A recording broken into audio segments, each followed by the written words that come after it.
This is Jeff Slobotski here with Sofia Jawed-Wessel. Sophia. Good morning. How are you doing? I'm doing well, thank you. Good, good. Great to spend time this morning and excited to dive in and learn more about Huespring. But before we do that, for folks that may not know you and kind of, what you have been working on and leading into Huespring, can you give us a little bit of your background as Yeah, of a course. creative and entrepreneur in Omaha? I moved to Omaha straight out of my doctoral program in Indiana in 2012. And, when I first came here, I didn't realize that I would want to set down roots here and call Omaha home. But in the 8 or so years that my family and I have been here, this has absolutely become home. And I've become very invested in the community and my work here, which has been really meaningful for me. So when I first moved here, I was, an assistant professor in public health. My focus is in sexual health, but one of the reasons I chose University of Nebraska at Omaha as my place of employment, was because of a small group of faculty that were doing sexual health work with really strong roots in principles of community-based participatory research and with a strong social justice focus. And I really wanted to be a part of that. It was a small lab back then. There were 3 faculty and there were 2 graduate assistants, and we've grown now to 5 faculty, and we just graduated several students, but at least 6 or 7 students, Wow. all also really diverse group of people, so we've got a lot of diversity in gender identity, various people of color, and it's just a really exciting group to be a part of, and I've loved participating in the work that we do. A lot of what we do concentrates on policy advocacy, community interventions, and then research, scientific research that helps promote good policy and fights back against bad policy. And that's a lot of where my professional interests lie. Nice, nice, very good. It's crazy just the amount of work that I think you've accomplished in you said 8 years, right? Since Yes. you've been in Omaha. And I remember a TED talk that you gave, or a TEDx talk, and this is years ago, but at UNO. And so it's just fascinating how fast time flies, I think. I had no idea that that TEDx talk was going to be such a big deal. I originally said no when they asked me to do it, and because I have actually a pretty intense phobia of public speaking, which is different from teaching. I like having conversations Sure. with people, and I like talking with my students, but that kind of performance element of a TEDx talk is something I do not do. And so I was Right. nope, but I had promised myself that year. It was Matthew Hansen is the one that had called me, and it was the end of the school year. It was May. It was right after graduation, and I have a little notebook that sits next to my desk where I always write down my okay, these are the things that went well this year. These are the things I want to work on next Sure. year. And one of the things that I wrote down was saying yes to things that I'm afraid of. So I just, as he was talking to me, I just was looking at my notepad and it was sitting right there. And I'm so happy I did. And I'm so happy that he talked me into it. It was a really great way, I think, to put both UNO and Omaha on the map of sexual health research. And so that was really exciting. That's awesome. That's awesome. On that note too, within Omaha, because you said kind of moved from Indiana, what have you found? I think, benefits maybe to being in a city like Omaha, to be able to accomplish and get unique work done that you may have a harder time or easier, right, in other cities, right? We talk about this with entrepreneurship a lot, right? Like starting a company and a business in a place like Omaha versus San Francisco or New York, right? Yeah. Pros and cons to that. So maybe if you don't mind kind of speaking on that a bit, I'd be interested to hear your thoughts. I don't mind at all. I was actually really interested in staying in the Midwest or somewhere in Middle America. I didn't have a idea of what size city, but I really got lucky with Omaha, to be completely honest. Bloomington, Indiana is a really small town and everybody knows everybody, but because everybody knows everybody and it's just tiny enough that everybody kind of already has their niche area that they're working on, and it's kind of actually hard to get your foot in the door. With Omaha, it's small and there's lots of great networks, but it's big enough that there's lots of room still for new people to come in and do new work, and people are open to that. I want to say, like, I had no idea I'd be able to like hit the ground running when I got here. I said that that's what I wanted, but I expected it to take me a few years to get to know folks and to build that trust. But this city really welcomed me, you know, and trusted me from the beginning. And I really hold that dear, and feel a great responsibility to make sure that that I have integrity in the work that I do because of that trust that I was shown right from the get-go.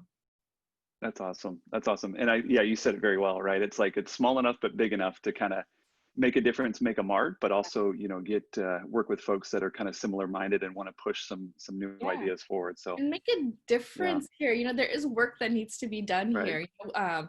And that's not to say that we don't have strengths. We absolutely do. It's because of our strengths and our weaknesses that it ended up being a really great place for somebody like me who wants to do advocacy work. Yes, absolutely. So talk to me a little bit about Huespring.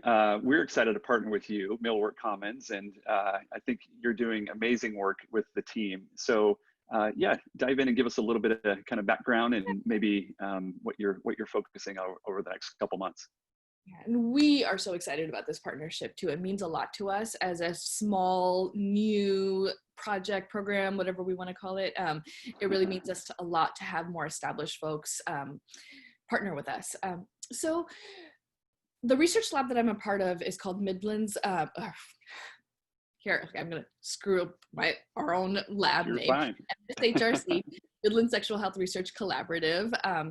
And Okay. so this is the 5 faculty and several students that rotate in and out, both undergraduate and graduate students. There's several areas that we work on. One of the primary focuses that we have is this like sort of sustained history of partnership to support the LGBTQ community. We led the first wave of a Nebraska LGBTQIA needs assessment, and we're going to be releasing soon the results from our second wave. The findings from that supported the Equal Employment Ordinance in Omaha back in 2012.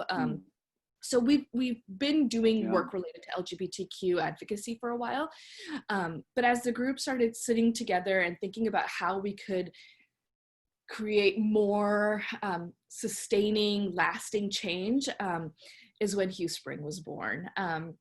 We wanted to see reasons for queer individuals to want to stay in Nebraska and to attract also LGBTQ leaders to Nebraska and to this area. So we developed a program for an LGBTQ specific leadership training. And it's a 7-month-long program with early career professionals that are mentored. They're partnered with more senior level folks within their career, within the skill set that they want to gain.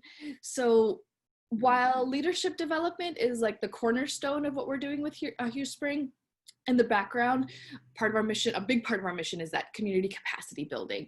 We want to increase the economic development of the LGBTQ communities here. So a lot of the dollars that we collect go right back into the LGBTQ community. So whether that's paying speakers, organizations, and other vendors, money that we collect. So we will contract with LGBTQ folks pretty much primarily only, not doing that when there's no other choice, in which case our backup is then women of color, Black women specifically.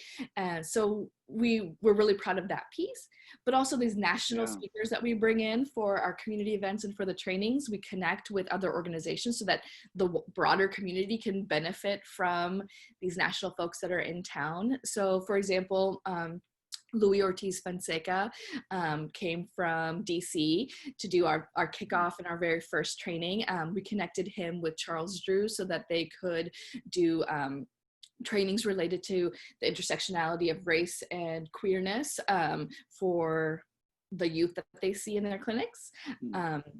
We had Jasmine Tasaki come in February, and she worked with Black and Pink for their opening of Leiden House. So it's more than just the leadership training. It's about how we can create these dense, supportive networks locally and then nationally as well.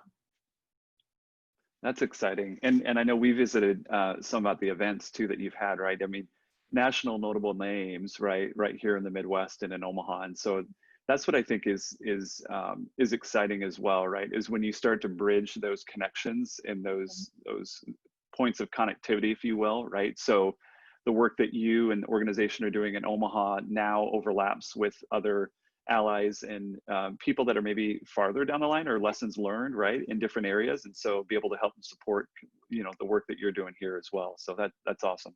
Another piece that's really important with that networking aspect is the support that we want to provide to queer people of color specifically. People think that because we're in the Midlands that it's all white, that there's no Black folks, that there's no queer Black folks, etc. But we actually have a really rich community here. It's that some folks are not necessarily connected with one another, Sure. and we firmly believe in having an intersectional impact, which can't be realized without these diverse networks. So part of what we're doing is also hoping to pull in from our smaller, more rural areas, the folks that don't have the support that they need so that they can thrive and feel that they can be safe here and enjoy their lives here. All right. No, that's awesome. That's very good. What, Sophia, as you kind of look over the last couple months, right, with COVID, obviously kind of working through that. And again, I know we visited earlier, but some of the transitions that you had to make, but also, still pushing forward with content and with events and with activities, right? So, none of us have a crystal ball, but if you look over the next several months, what are you most excited for in terms of programming with what's coming down the line? So this past year was our pilot year for our leadership program, the curriculum that we executed, as well as the community events that we did. So we had originally planned for 5 in-person trainings and 5 community events. We had executed 3 before the coronavirus took over. And we had to hit pause and really think about what we need to do to support our community. So one of the reasons that Huespring came about was to, when we have moments of crisis, for us to have LGBTQ leaders who are ready to deploy resources and to help make sure that our community is surviving this crisis, right? So we had to really kind of go back and think back into that. Okay, coronavirus is exactly the kind of reason why we wanted Huespring, right? So what do we need to do right now? Is doing these community events online or a training, what is the most important thing? And we decided that it wasn't at the time. So we canceled our community events. We didn't hold an online version. We wanted to give everybody space to kind of catch their breath. And instead we focused on compiling resources that were specific to LGBTQ folks, making sure that we had fact sheets that were written up for policymakers and clinics for them to understand how the virus might impact LGBTQ people differently, and updated our websites with, sources for food and income problems and social connection and all this different stuff for our community. So once again, deploying those resources as best we could, and then hearing from our cohort about what they needed and connecting them to what the answers to their needs were. For the next several months, so this summer we are going to be executing a pretty robust evaluation plan to make sure that the objectives that we sought out, that we're actually at least hitting near those, and then making those changes. We're really excited about the strategic planning facilitation that we're going to have this in the next month. One of our weaknesses is that amongst the 4 faculty that run Huespring, we don't have a Black faculty member, a Black queer faculty member. So we have contracted out with people like Andrew Aleman, Ashley Spivey, and other folks to make sure that we had that strong social justice lens. So a lot of what we're doing at Huespring right now is thinking about how we can speak to these gaps that we have in our expertise and how we can use the experience of the cohort during their pilot year to make our programming and our foundations, our bones stronger. So that's really exciting for me. What's probably more exciting for everybody else is we will be recruiting our next cohort of scholars and mentors. That's probably going to happen sometime in August or September. And we will be launching a whole entire new 7-month program with individuals and the community. So we're pretty excited about that. That's great. That's awesome. We're excited. Excited for you, Sophia, and the work and the team, what you've done so far, and looking forward to what's to come over the months ahead. We'll link your website up and social channels and all the details in the notes of the interview as well. But yeah, I wanted to thank you for your time, Sophia. Thanks for I know, dedicating yourself to the work, do an amazing job in our city and our community, and an asset for sure. Big team effort. There are so many of us that are involved, both from the community and within the MSHRC team. So we definitely could not do this work alone. And it's the best part, that we have so many folks to work with. That's awesome. Well, great. We'll keep up the amazing work, and we look forward to kind of following the progress over the months ahead. Thank you. You bet. Thanks, Sophia.